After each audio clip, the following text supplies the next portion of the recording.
বলা হচ্ছে আজানের সময় যখন মানুষ কথা ব্যর্থায় বা বিভিন্ন কাজে লিপ্ত থাকে, তো আল্লাহ না করুক, বলা হচ্ছে তার মৃত্যুর সময় ঈমান হারা হয়ে মৃত্যুবরণ করার সম্ভাবনা রয়েছে। আল্লাহ পাক আমাদেরকে হেফাজতে রাখুক। যদি কেউ আগের থেকে খাবারের মধ্যে লিপ্ত ছিল, তাহলে সে খাবার চালিয়ে যেতে পারবে, কোনো সমস্যা নেই। কিন্তু সাধারণত আমরা কথাবার্তা, এই সমস্ত কাজ যেগুলো আমরা চাইলে বন্ধ করতে পারি, যখনই আজান শুনবো আমরা বন্ধ করে দেব এবং আজানের উত্তর দেব। আর উত্তরের পর আমরা বিশেষ করে দোয়াটি করব। আজকে মূলত দোয়া সম্পর্কে আমরা পড়ব। আজানের পর দোয়া, এটি কোত্থেকে আসছে বা এটির কোনো ফজিলত আছে কিনা বা এটি পড়ব কিনা, এই ব্যাপারে বলা হচ্ছে যে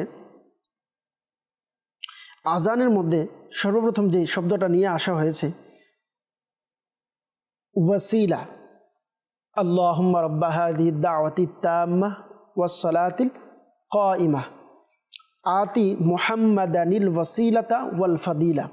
ওয়াসিলা এবং ফাদিলা, এটি মূলত বলা হচ্ছে হুজুর সাল্লাল্লাহু তাআলা আলাইহি ওয়াসাল্লামকে জান্নাতের মধ্যে একটি বিশেষ স্থান দিবেন, আর এটিকে বলা হয় ওয়াসিলা। আর কিয়ামতের দিন হুজুর সাল্লাল্লাহু তাআলা আলাইহি ওয়াসাল্লাম বিশেষ স্থানের নাম হচ্ছে মাকামে মাহমুদ। আর আমরা যদি দেখি অন্য জায়গায় হাদিসে পাকের ব্যাখ্যার মধ্যে রয়েছে, নুজহাতুল কারির মধ্যে এই ব্যাখ্যাটি নিয়ে এসেছে। এখানে আমরা যে শব্দটি পড়েছি যে আতি মুহাম্মাদানিল ওয়াসিলা, ওয়াসিলা তো আমরা বুঝতে পারলাম জান্নাতের মধ্যে উচ্চ একটি মাকাম দান করবেন, এটিকে ওয়াসিলা বলা হয়। আর ফাদিলার ব্যাপারে আমরা যদি দেখি, ফাদিলা মুহাম্মাদানিল ওয়াসিলাতা ওয়াল ফাদিলা, ফাদিলা বলা হয়ে থাকে যার উপরে কেউ একটি মাকাম, যে মাকাম কেউ যদি অর্জন করে, প্রত্যেক ব্যক্তি ওই ব্যক্তির তারিফ করবে, ওই ব্যক্তির হামদ করবে, এটিকে বলা হয় ফাদিলা।